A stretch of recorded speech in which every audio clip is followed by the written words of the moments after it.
Hello दोस्तों, फिर से मौजूद है आपका दोस्त आपका होस्ट सोनू चौधरी आपके यूट्यूब चैनल पे जिसका नाम है केमिस्ट्री एक्सपेरिमेंट।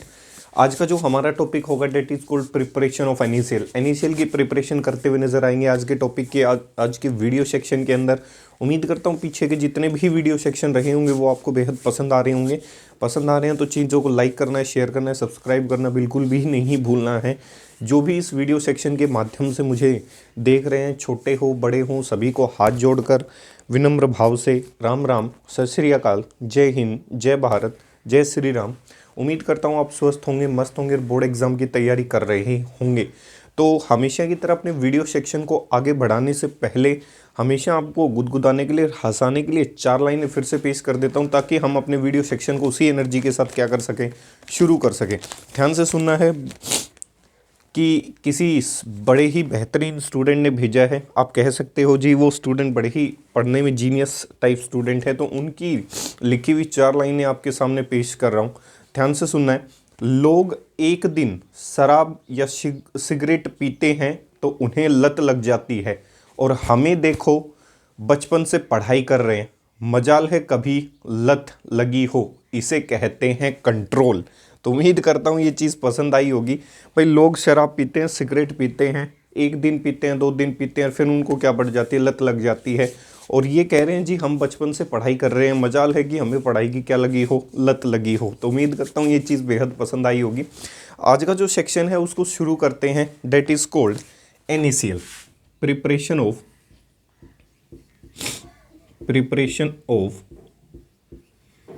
NaCl। प्रिपरेशन कर सकते हैं किस तरीके से NaCl की। इसका जो नेम होगा, इसका जो क्या होगा जी, नाम होगा, डेट इज कोल्ड, इसका जो नाम होगा उसको कह सकते हैं सोडियम क्लोराइड। क्या कह सकते हैं?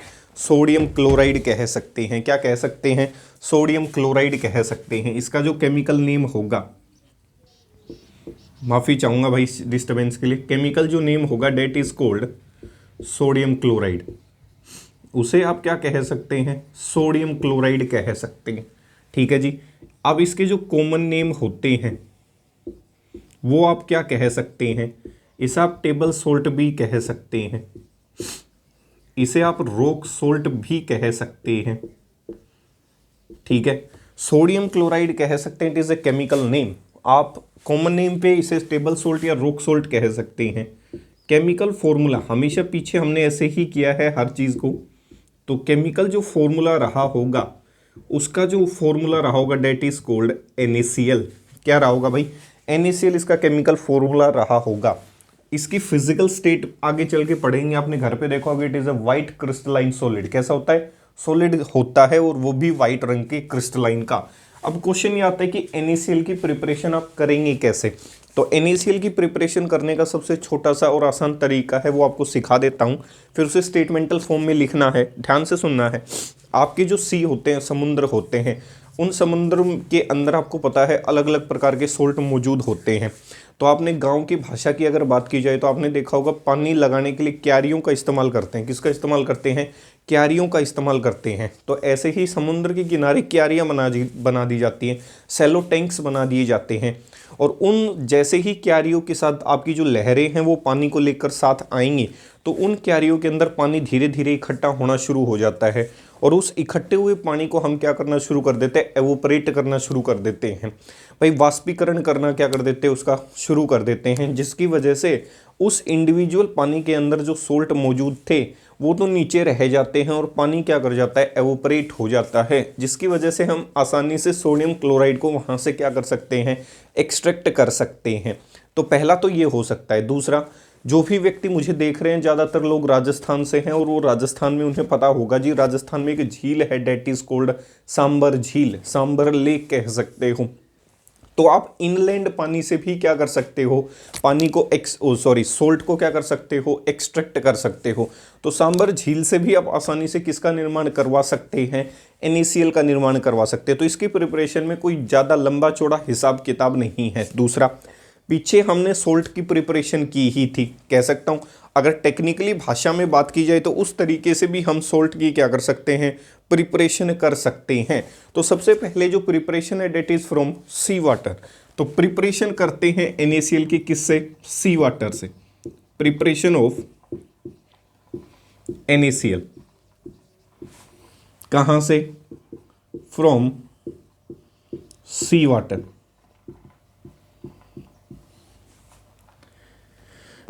सी water contain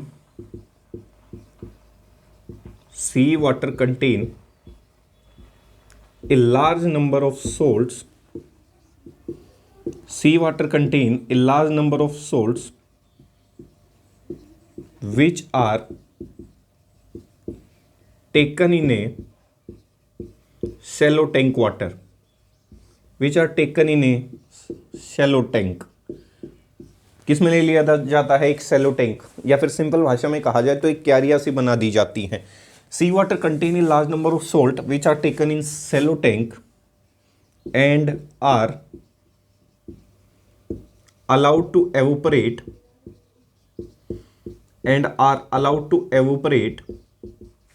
with the help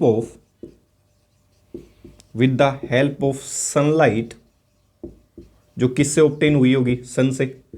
which are allowed to evaporate with the help of sunlight and wind. During this process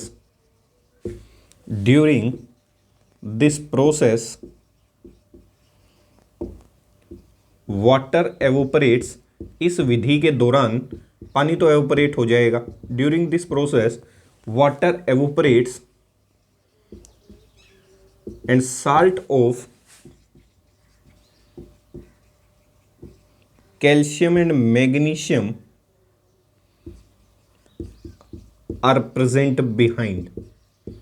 इसी कैल्शियम और मैग्नीशियम की इंप्योरिटीज की वजह से आपको पता है नमक के अंदर क्या आती है? नमी आती है। हाइग्रोस्कोपिक नेचर होता है। हाइग्रोस्कोपिक ये टेक्निकल भाषाएं जो साल्ट हाइड्रेट का टॉपिक है, जो कॉम्पिटिटिव एग्जाम के लिए इंपॉर्टेंट है, वो अगले सेक्शन में लेके आएंगे। उसके बाद हम अगला वीडियो सेक्शन तैयार करेंगे कार्बन एंड इट्स कंपाउंड के ऊपर, जो बड़ा ही इंटरेस्टिंग वीडियो होगा, चैप्टर नंबर 4, जो आपके सिलेबस के लिए बेहद इंपॉर्टेंट होगा। तो उम्मीद करता हूँ यहाँ तक ये चीज़ें क्लियर हो गई होंगी, कह सकता हूँ। दूसरी बात, इसके बाद यहाँ से अगर मैं बात करूँ, आपका जो NaCl होता है, ये है इंपॉर्टेंट क्वेश्चन। NaCl जो होता है, NaCl is hygroscopic in nature. NaCl is hygroscopic, मतलब क्या करता हो? जो मॉइस्चर को एब्जॉर्ब करता हो।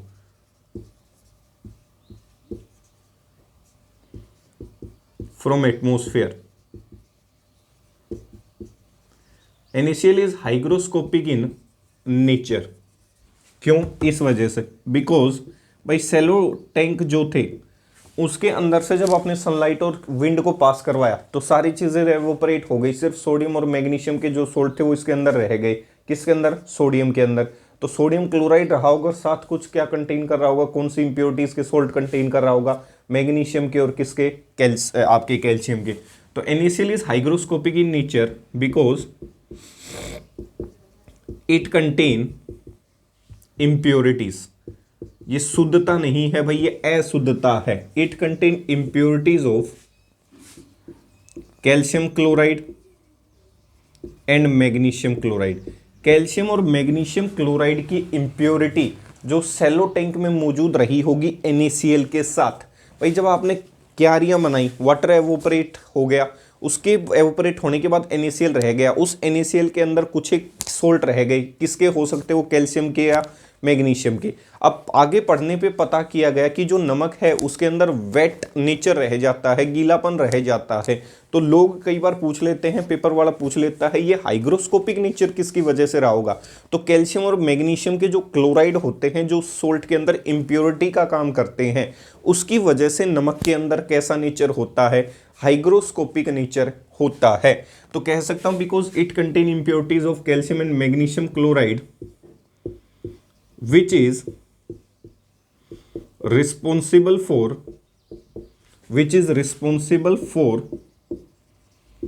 hygroscopic nature of NaCl।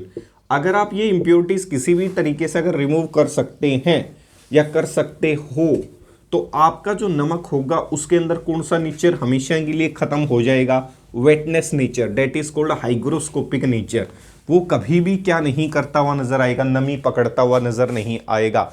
आपने देखा होगा कई बार जो नमक है आपको ऐसा लगता है कि चिपचिपा सा हो जाता है, गीला सा हो जाता है, तो वो इम्प्योरिटीज़ की वजह से होती है। वो कैल्शियम और मैग्नीशियम की जो इम्प्योरिटीज़ उसके अंदर मौजूद हैं उसकी वजह से उसके अंदर इस चीज़ का क्या होता है जी, आपको महसूस होती है वो चीज़ की, हाँ इस चीज़ की वजह से उसके अंदर कैसा नेचर रहा होगा, वेटनेस नेचर रहा होगा।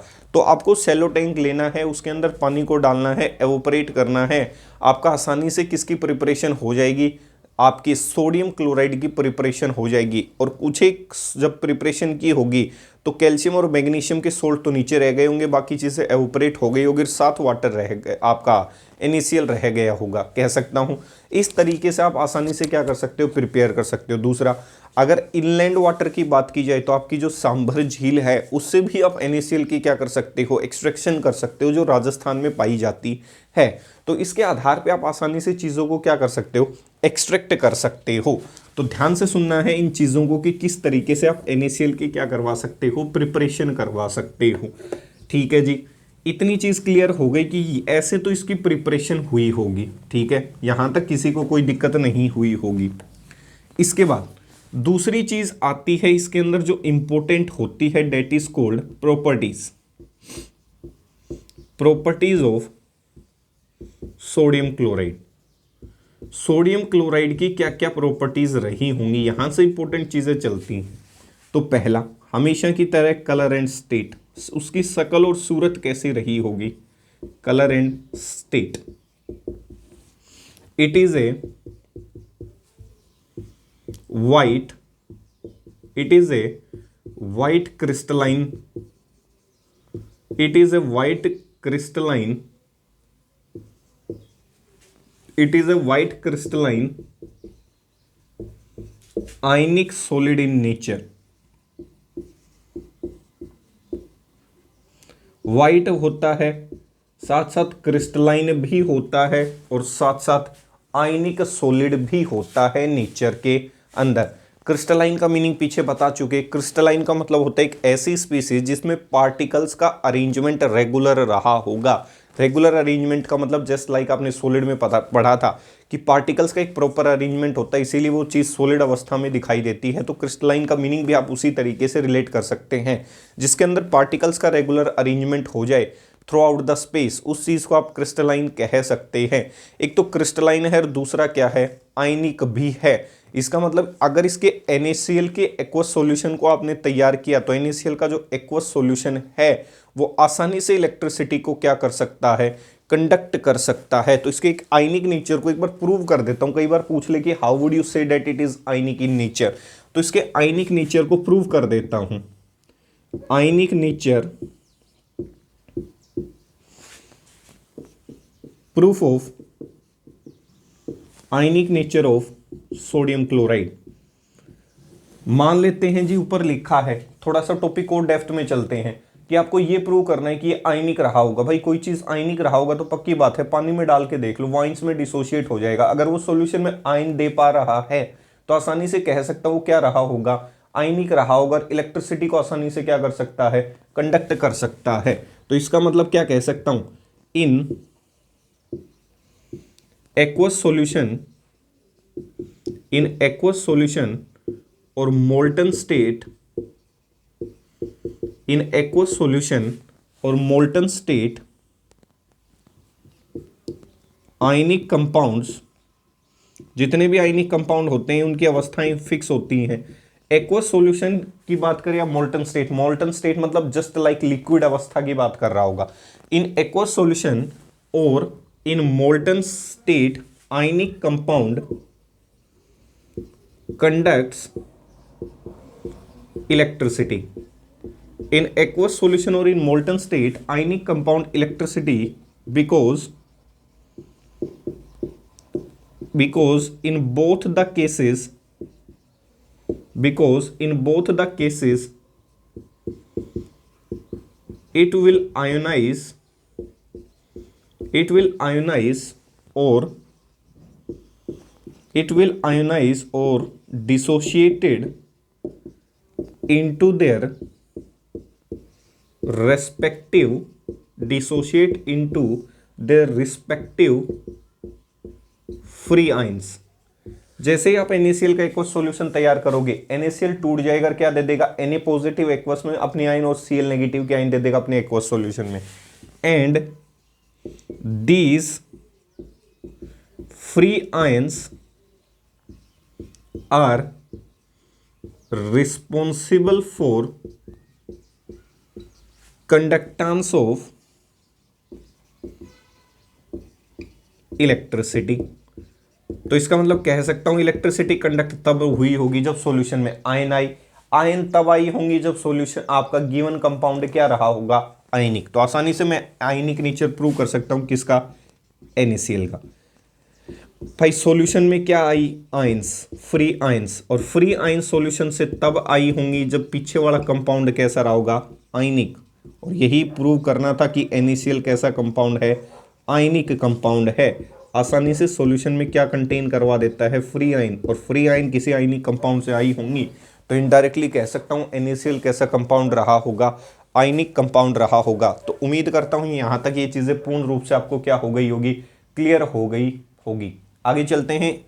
इसका मतलब इसका जो नेचर रहा होगा, व्हाइट क्रिस्टलाइन आयनिक सॉलिड रहा होगा नेचर के अंदर। ये तो है जी इसकी पहली इंपॉर्टेंट प्रॉपर्टी, ठीक है। दूसरी जो इंपॉर्टेंट प्रॉपर्टी होती है उसे ध्यान से देखना है।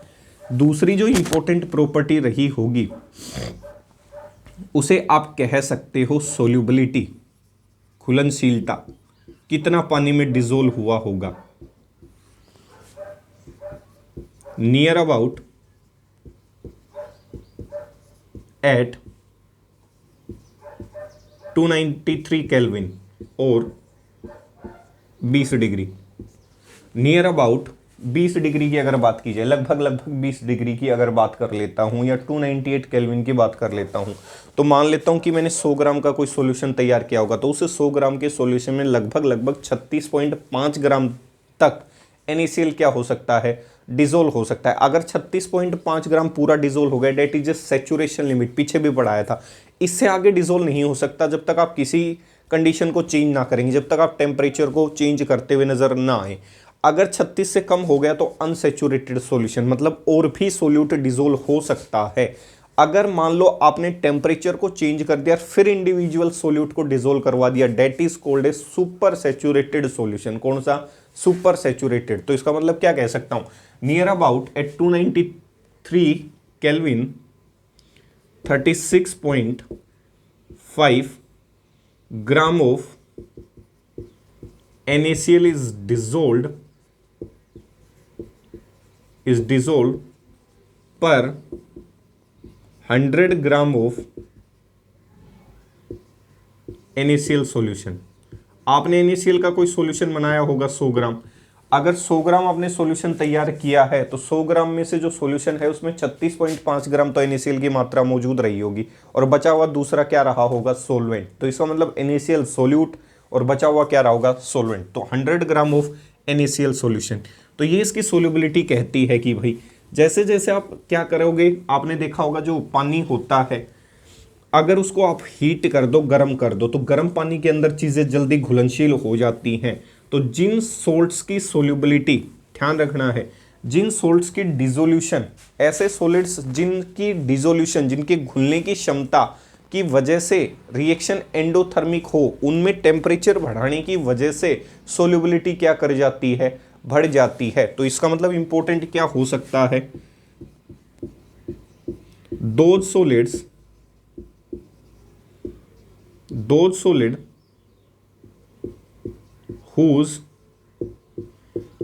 solid whose dissolution, solid मतलब यहां क्या रहा होगा, salt की बात कर रहा हूं, those solid या salt whose dissolution is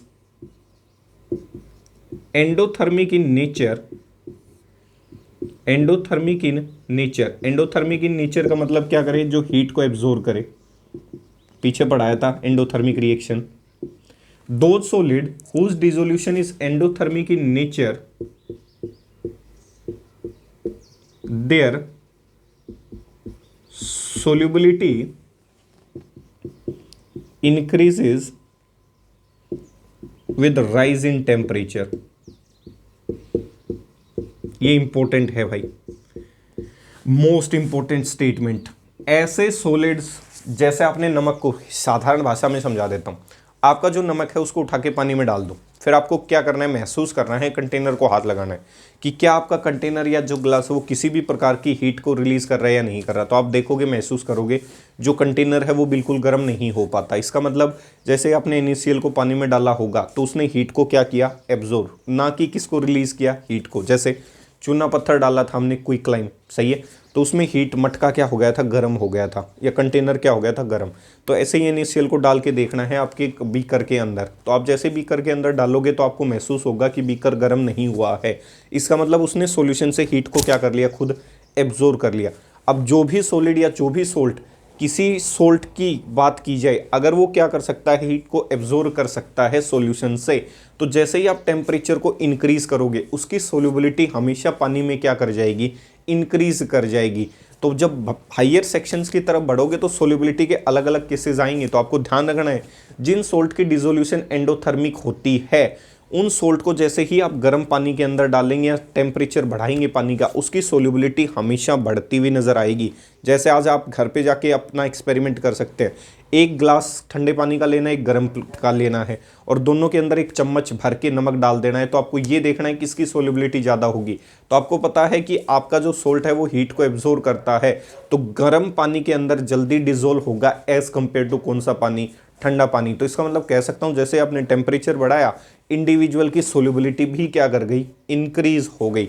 तो उम्मीद करता हूँ यहाँ तक ये चीज़ पूर्ण रूप से क्या हो गई होगी, क्लियर हो गई होगी। ठीक है जी, ये तो थी इसकी सोल्यूबिलिटी की बात, जिसमें ये इंपॉर्टेंट सेक्शन था इसका। तीसरी जो इंपॉर्टेंट सेक्शन होता है, that is called action of heat. मान लो जी मैं इसको गर्म करना चाहता हूं NaCl को, सही है, तो क्या करते हुए नजर आओगे, एक्शन ऑफ हीट और देख लेते हैं भाई। देखो ध्यान से, action of heat, action of heat, ध्यान से सुनना है। सुनने से पहले 4 लाइनें फिर से पेश कर देता हूं आपके सामने, ताकि आपका मन लगा रहे, हंसी मजाक। ध्यान से सुनना है। किसी के साथ, ध्यान से सुनना है, कई बार कहते हैं जी हमारे विचार नहीं मिल रहे, लड़ाइयाँ हो जाती हैं घरों के अंदर। तो हो सकता है विचार ना मिलने का कारण ये भी हो सकता है। तो आपको बेहद शानदार बात बता रहा हूँ, जब किसी की व्यक्ति के विचार ना मिलते हों तो ज़रूरी नहीं वो आपस में दुश्मन हो, ये भी हो सकते हैं जो मैं आपके सामने पेश कर रहा हूँ। किसी के साथ, ध्यान से सुनना है, किसी के साथ विचार नहीं मिलते तो इसका मतलब ये नहीं कि वो दुश्मन है, वो पति पत्नी भी हो सकते हैं। तो उम्मीद करता हूँ ये चीज़ बेहद पसंद आई होगी आपको। अगर किसी के विचार किसी से ना मिले तो ज़रूरी नहीं है वो हमेशा एक दूसरे के दुश्मन ही हों, हो सकता है वो एक दूसरे के पति पत्नी भी हो सकते हैं। तो उम्मीद करता हूँ बेहद पसंद आएगा ये कंटेंट सेक्शन आपको। आगे चलते हैं अपने वीडियो सेक्शन पे। तो अब हमें प्रोसेस पढ़नी है, that is called action of heat. जब आपने NaCl को हीट किया होगा तो उसके ऊपर क्या प्रभाव रहा होगा। तो देखो ध्यान से, जब आपने NaCl, घर वाला जो पिसा हुआ आता है उसकी बात नहीं कर रहा, आपने देखा होगा NaCl सॉलिड फॉर्म में आता है, उसको जब आप गर्म करना शुरू करोगे तो उसके अंदर से आवाज़ आनी शुरू हो जाएगी, कट कट। जैसे आप कई बार बोल्ट को टाइट करते हो, एक हद तक टाइट होने के बाद वापस उसको जब टाइट करने की कोशिश करते हो तो कट कट की आवाज़ आने लग जाती है, और ज़्यादा टाइट होने की वजह से कई बार बोल्ट टूट भी जाता है।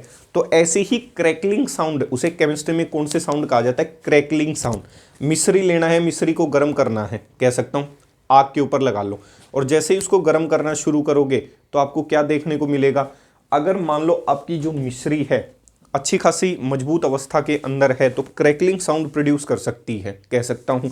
तो जितनी भी सॉलिड चीज़ों को आप गर्म करना पसंद करेंगे तो उनके अंदर से कैसे साउंड आनी शुरू हो जाएगी, क्रैकलिंग साउंड आनी शुरू हो जाएगी।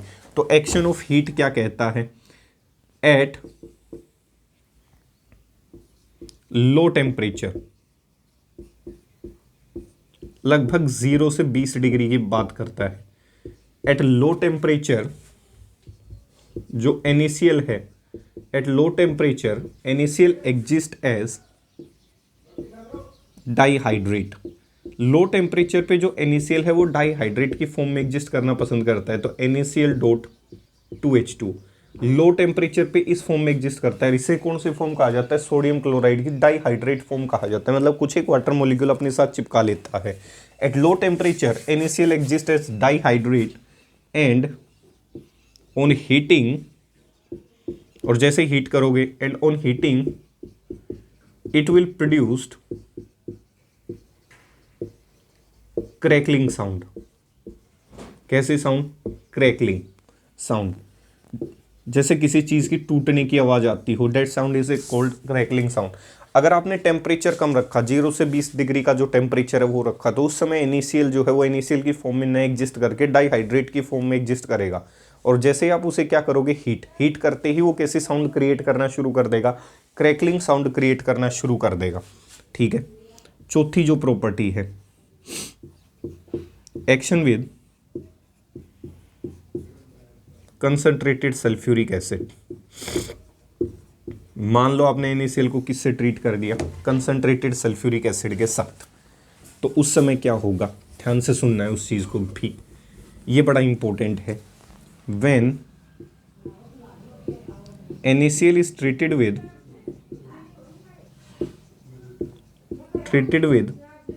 concentrated sulfuric acid, it will result in formation of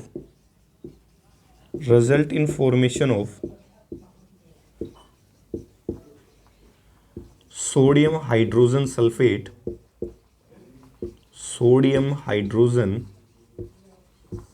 sulfate and evolution of HCl gas take place. भाई पीछे भी सिखाया था आपको, जो कंसंट्रेटेड फॉर्म में या कोई भी एसिड होगी वो कभी भी सॉल्यूशन में एक साथ सारे H+ आयन रिलीज नहीं करती, 1 बाय 1 वो क्या करती है? रिलीज करती है। पढ़ाते वक्त मान लिया जाता है कि ऐसा कुछ रहा होगा, लेकिन एक्चुअल जो मैकेनिज्म कहता है, कभी भी कोई एसिड या कोई बेस उसके पास कितनी भी H हों, कितने भी OH हों, एक स्टेप में वो नहीं दे पाता है। 1 बाय 1 स्टेप में क्या करता है? वो अपने H या OH को देने की कोशिश करता है। तो ऐसे ही सल्फ्यूरिक एसिड के केस में रहा होगा। आपका NaCl होता है, उसकी रिएक्शन कंसंट्रेटेड जब सल्फ्यूरिक एसिड से करते हैं, तो आपको पता है सल्फ्यूरिक एसिड के पास 2 H हैं, 2 में से इनिशियल फेज में सिर्फ एक ही क्या दे पाता है? H दे पाता है। तो इसका मतलब यहाँ से जब इसने पहली बार एक H दिया होगा तो प्रोडक्ट बना होगा HCl, जिसे हम क्या कहते हैं? Hydrogen chloride gas. Hydrogen chloride gas, ध्यान रखना है, बड़ी ही इंपॉर्टेंट रिएक्शन है। जब बड़े सेक्शंस में हो जाओगे तो आपको पता चलेगा। इसे साल्ट केक मेथड के नाम से भी जाना जाता है। तो NaCl plus concentrated sulphuric acid से HCl गैस बन गई होगी, और क्या बना होगा? NaHSO4। और इसी NaHSO4 को मैंने अभी अभी क्या कहा? Sodium hydrogen sulphate. ये होता है वो सोडियम हाइड्रोजन सल्फेट। जब बड़े सेक्शंस में पहुंचोगे तो आपको पता चलेगा NaHSO4 is sticky in nature. ये जो रिएक्शन करवाई है ये लो टेम्परेचर पे करवाई जाती है, लगभग कह सकते हो 473 केल्विन के आसपास ये रिएक्शन हो जाती है। जब आपको कंसंट्रेटेड सल्फ्यूरिक एसिड से क्या करना पड़े? हीट करना पड़े, तो लगभग कह सकता हूँ 473 केल्विन के आसपास। लेकिन इससे आगे की जो रिएक्शन करवाओगे दूसरे स्टेप की, जब इसको हीट करना शुरू करेंगे आप, तो ये जो रिएक्शन है वो 473 की बजाय लगभग 850 केल्विन के आसपास होती है। तो कई बार पेपर में जब बड़ी सेक्शन में पहुंचोगे पूछेगा रिएक्शन का टेम्परेचर अचानक ऐसा क्या हुआ कि बढ़ गया, तो उसके पीछे कारण ये होता है NaHSO4 जो होता है वो स्टिकी इन नेचर होता है। कैसा होता है? स्टिकी इन नेचर, मतलब ये चिपचिपा होता है। और किसके ऊपर चिपक जाता है? Sticky in nature and stick over, और किसके ऊपर स्टिक हो जाता है? And stick over NaCl। इसीलिए रिएक्शन जो है वो किस पे करवाई जाती है? एट हाई टेम्परेचर पे। जब बड़ी सेक्शंस में कॉम्पिटेटिव एग्जाम की तैयारी करेंगे तब आपको देखने को मिलेगा। NaHSO4 स्टिकी सब्सटेंस होता है, वो NaCl के चारों तरफ चिपक जाता है, एक कोटिंग बना लेता है। अब मान लो ये रिएक्शन NaCl को करनी थी, अब इस NaCl के चारों तरफ परत लग गई, तो परत को तोड़ने के लिए तो टेम्परेचर को क्या करना पड़ेगा भाई? बढ़ाना ही पड़ेगा। इसीलिए जो दूसरा स्टेप होता है वो 850 केल्विन के आसपास करवाया जाता है। तो उम्मीद करता हूँ यहाँ तक ये चीज़ क्या हो गई होगी? क्लियर हो गई होगी। अगला अगली जो रिएक्शन है, पांचवी, रिएक्शन और एक्शन विद सिल्वर नाइट्रेट। मान लो सिल्वर नाइट्रेट के साथ उसकी एक्शन देखना चाहता हूं NaCl का, तो क्या रहा होगा? When NaCl is treated with AgNO3, it will result in formation of AgCl, जिसके पीपीटी कैसे होते हैं? White PPT. It will result in formation of AgCl and NaNO3 and the reaction is carried out in and the reaction is carried out in fraction of second। क्षण भर में reaction complete हो जाती है। जब चैप्टर नंबर 4 पढ़ेंगे तो वहां मैं आपको डिटेल में पढ़ाऊंगा कि ये जो रिएक्शन अभी अभी मैंने बोर्ड पे लिखी है क्षण भर में या चुटकियों में या इंस्टेंटेनियसली कैसे कंप्लीट हो जाती है। चुटकी, जब तक आप सॉल्यूशन को एक टेस्ट ट्यूब से उठा के दूसरे में डालोगे हाथों हाथ रिजल्ट बन जाएगा, AgCl के पीपीटी हाथों हाथ बन जाएंगे। तो उस रिएक्शन का जो मैकेनिज्म है वो आपको मैं चैप्टर नंबर 4 के अंदर पढ़ाऊंगा। सिलेबस में डीप चलेंगे भाई ढंग से, जब किसी चीज़ का डिस्कशन होगा तो AgNO3 का एक्वस सॉल्यूशन रहा होगा, उसमें आपने NaCl का भी एक्वस सॉल्यूशन, हवा में तो हुई नहीं होगी रिएक्शन को, एक्वस सॉल्यूशन में ही आपने तैयार किया होगा। प्रोडक्ट बना होगा NaNO3 प्लस AgCl, और AgCl के जो पीपीटी बनते हैं, पीपीटी को पीछे सिखाया था कैसे एरो से दिखाया जाता है, डाउनवर्ड एरो से, तो ये वाइट पीपीटी बन जाते हैं।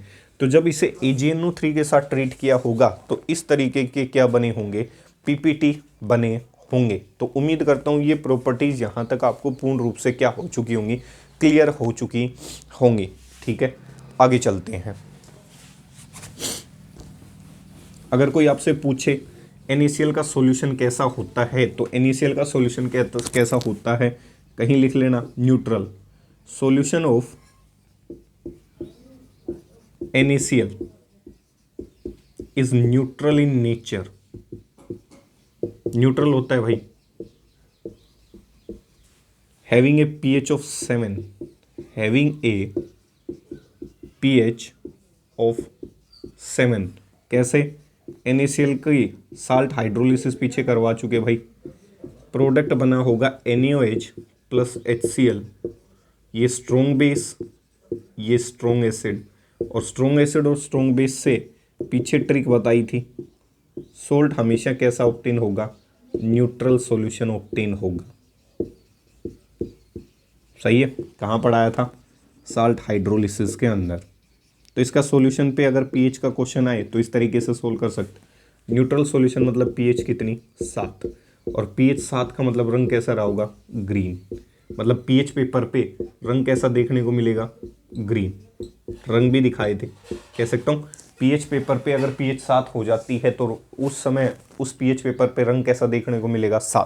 ग्रीन देखने को मिलेगा। तो ये कुछ एक इम्पोर्टेंट और महत्वपूर्ण प्रॉपर्टीज़ थी जो आपको ध्यान होनी चाहिए, रिकॉल होनी चाहिए, जो पेपर पॉइंट ऑफ व्यू से बेहद इम्पोर्टेंट है। अब हमेशा की तरह जब किसी चीज़ को ख़त्म करते हैं तो हम उसे ख़त्म करने के लिए क्या पढ़ते हैं?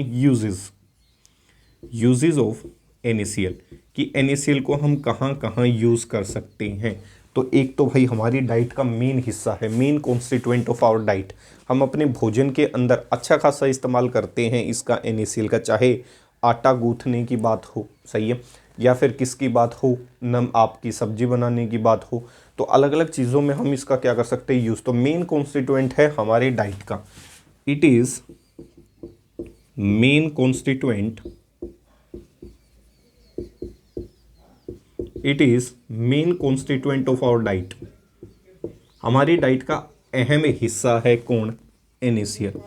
दूसरा, कहाँ इस्तेमाल कर सकते हैं? It is used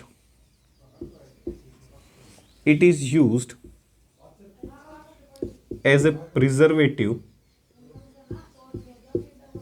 it is used as a preservative preservative की तरह भी यूज़ कर सकते हैं, मतलब किसी चीज़ को बचाने के लिए भी आप किसका इस्तेमाल कर सकते हैं, NaCl का। जैसे आपकी जो मीट आती हैं, फिश आती हैं, उनको सड़ने और गलने से बचाने के लिए उसमें किसी भी प्रकार की क्या ना हो, स्मेलिंग ना हो, तो उस चीज़ को भी कुछ हद तक रोकने के लिए आप किसका इस्तेमाल कर सकते हैं, NaCl का। ऊपर से NaCl स्प्रेड आउट कर दिया जाता है, तो इसका मतलब ये क्या हो सकता है, प्रिजर्वेटिव का भी काम कर सकता है। It is used as a preservative for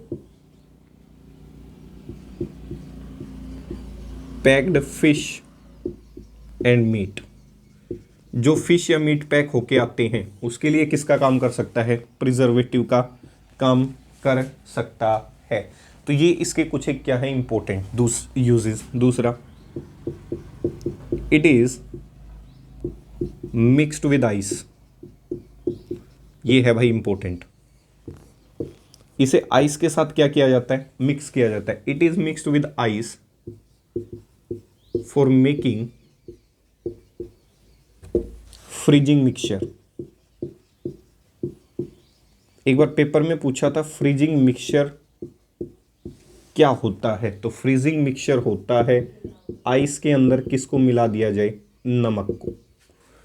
it is mixed with ice for making freezing mixture. इसकी सहायता से आप फ्रीजिंग मिक्सचर भी बना सकते हैं। अगर आपने बर्फ में नमक को डाल दिया तो एक फ्रीजिंग मिक्सचर का काम करेगा। जैसे आपने देखा होगा कहाँ इस्तेमाल किया जाता है फ्रीजिंग मिक्सचर, इन आइसक्रीम्स। जो आपके बर्फ बेचने वाले आते हैं, आइसक्रीम वेंडर्स आते हैं, आपने देखा होगा वो अपनी जो गाड़ी लेके आते हैं उसके अंदर बर्फ़ की सिल्ली रखी हुई होती है, जिसकी वजह से आपकी जो बर्फ़ बेचते हैं वो ठंडी रहती है। तो आपने देखा होगा कि गर्मियों के समय वो बर्फ़ क्या है, पिघल जानी चाहिए, लेकिन आप देखते हो कि सुबह से लेकर शाम तक वो बर्फ़ क्या करती है, एज इट इज़ रह जाती है। तो वो क्या करके आते हैं, अपनी जो बर्फ़ की सिल्ली है उसके ऊपर NaCl को क्या कर देते हैं, डाल देते हैं। और जैसे ही NaCl को किसके ऊपर डाल दिया गया, जैसे ही आपके NaCl को किसके ऊपर डाला गया होगा, बर्फ़ के ऊपर, इसकी वजह से उसकी जो कंडीशंस हैं वो क्या कर जाती हैं, चेंज कर जाती है। उसका मेल्टिंग या जो पॉइंट था वो क्या कर जाता है, डिक्लाइन कर जाता है। मेल्ट तो होगा लेकिन पीछे की रिस्पेक्ट में जब NaCl नहीं डला था उसकी रिस्पेक्ट में मेल्ट होगा, लेकिन कैसे, धीरे धीरे मेल्ट होना शुरू करेगा। आपने ब्याह शादियों में देखा होगा बर्फ़ की जो सिल्लियाँ आती हैं उसके ऊपर भी हम क्या डाल देते हैं, NaCl, ताकि उसकी मेल्टिंग को क्या किया जा सके, स्लो डाउन किया जा सके। तो NaCl की कोटिंग कर देना किसी बर्फ़ के मिक्सचर के ऊपर, NaCl की कोट कर दो क्या, किसके ऊपर, आइस के ऊपर। That mixture is called A freezing mixture. तो फ्रीजिंग मिक्सचर होता है किसी चीज़ को जमा के रखने वाला जो मिक्सचर है उसके मेल्टिंग पॉइंट को क्या कर देता है, ड्रॉप डाउन कर देता है। तो आपको क्या करना है, नमक डालना है किसके ऊपर, बर्फ़ के ऊपर। जैसे ही डालोगे एक मिक्सचर तैयार हो जाएगा, that is called freezing mixture. कौन इस्तेमाल करता है, बर्फ़ वाले जो होते हैं आइसक्रीम वेंडर्स, या ब्याह शादियों में ये टेक्निक हम भी इस्तेमाल करते हैं। चौथा, और कहाँ कहाँ यूज़ हो जाता है, it is used in preparation of soaps. कहाँ इस्तेमाल किया जा सकता है, सोप की प्रिपरेशन, जो हम लास्ट में चैप्टर में पढ़ेंगे। सोडियम और पोटाशियम की एक लंबी चेन होती है जिसे आप क्या कह सकते हो, soap. It is used in preparation of soap and, इसी में लिखवा देता हूं, and also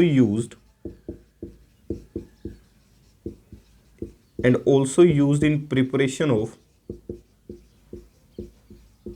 various compounds such as. कहाँ कहाँ हमने इसको यूज़ किया था, अभी तक हमने कहाँ कहाँ NaCl का क्या किया है, इस्तेमाल किया है, ध्यान से देखना है। पीछे हमने कुछ एक प्रिपरेशन की थी important, such as in preparation of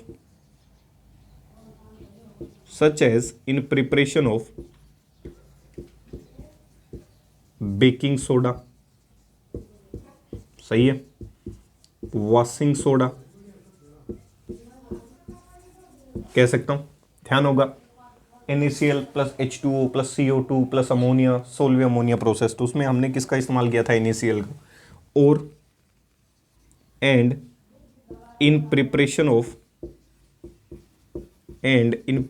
of caustic soda की प्रिपरेशन में भी हमने किसका इस्तेमाल किया था, NaCl का इस्तेमाल किया था, याद होगा। जैसे इसकी प्रिपरेशन एक बार फिर से रिकॉल करवा देता हूँ। NaCl की इलेक्ट्रोलिसिस करवाई जाती है एक्वस में, ऐसे भी दे सकता है या फिर अलग अलग तरीके से लिख सकता है या फिर इसको ऐसे भी लिख सकता है। दोनों का मीनिंग क्या है? सेम।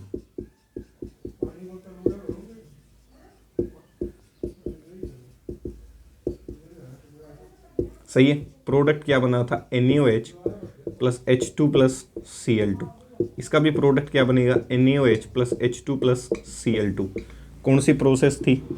क्लोरल्कली प्रोसेस। सही है। और कहाँ इस्तेमाल किया जाता है? आपके जो पोट्री ग्लेज होते हैं उनको बनाने में भी इस्तेमाल किया जाता है। It is used to prepare pottery glaze. सातवां, it is used in salting out technique. Salting out technique का मतलब क्या होता है? जब आप कोई प्रिपरेशन करवाई जाएगी किसकी? आपको सोप की, तो उस समय आपका जो सोप होता है उसको सेपरेट करने के लिए NaCl डाल दिया जाता है। सही है। उस समय उसके अंदर एक इफेक्ट चलता है, that is called common ion effect. और कॉमन आइन इफेक्ट की वजह से दो चीज़ें आसानी से क्या कर जाती हैं? सेपरेट हो जाती है। तो कॉमन आइन इफेक्ट की वजह से एक की तो सोल्युबिलिटी बढ़ जाती है, एक की सोल्युबिलिटी क्या कर जाती है? घट जाती है। जिसकी घट जाती है वो सेटल डाउन, जिसकी बढ़ेगी वो तैर के सरफेस पे आ जाएगा और आसानी से हम वहाँ से सोप को क्या कर लेते हैं? एक्सट्रैक्ट। तो साल्टिंग आउट की जो टेक्निक है वो हम पूर्ण रूप से सेपरेटली पढ़ते हुए नजर आएंगे किसके अंदर? आपकी जब प्रिपरेशन करवाई जाएगी सोप्स की। तो उम्मीद करता हूँ यहाँ तक ये वीडियो सेक्शन आपको बेहद पसंद आया होगा। अगर पसंद आता है तो चीज़ों को लाइक करना है, शेयर करना है और सब्सक्राइब करना तो बिल्कुल भी नहीं भूलना है। अब जाने से पहले 4 लाइनें फिर से पेश कर देता हूँ। आजकल बड़ा ही माहौल चल रहा है प्यार मोहब्बत का, तो लास्ट में जो प्यार मोहब्बत के हालात हो जाते हैं वो ऐसे हो जाते हैं, तो ध्यान से सुनना है इस शायरी को। कम से कम आपको इन चीज़ों से तो दूर रहना है। दिल लगा के मोहब्बत में धमाल करें, सिरप को अच्छी तरह से हिला के इस्तेमाल करें। दिल मेरा टूट गया, उठी जब उसकी डोली, सुबह दोपहर शाम बस एक गोली। कभी आके मेरी मोहब्बत का सुरूर देखें, तमाम दवाइयाँ बच्चों की पहुँच से दूर रखें। दिल मेरा इश्क करने पे रजामंद रहेगा, इतवार के दिन अस्पताल बंद रहेगा। तो उम्मीद करता हूँ ये चीज़ें पसंद आई होंगी। प्यार मोहब्बत करोगे तो भाई ऐसा ही होगा, अस्पताल भी बंद होगा, दवाइयाँ भी बच्चों से दूर रखनी पड़ेगी और कोई भी आपका साथ देता हुआ नज़र नहीं आएगा। तो उम्मीद करता हूँ आपको सिर्फ अपने घर वालों के लिए मेहनत करनी है, ना कि इस प्यार मोहब्बत के चक्कर के लिए। तो उम्मीद करता हूँ वीडियो सेक्शन पसंद आया होगा। पसंद आए लाइक करें, शेयर करें, सब्सक्राइब करें। अब आपका दोस्त, आपका होस्ट आपसे विदा लेना चाहेगा। तब तक के लिए जय हिंद, जय भारत, जय श्री राम।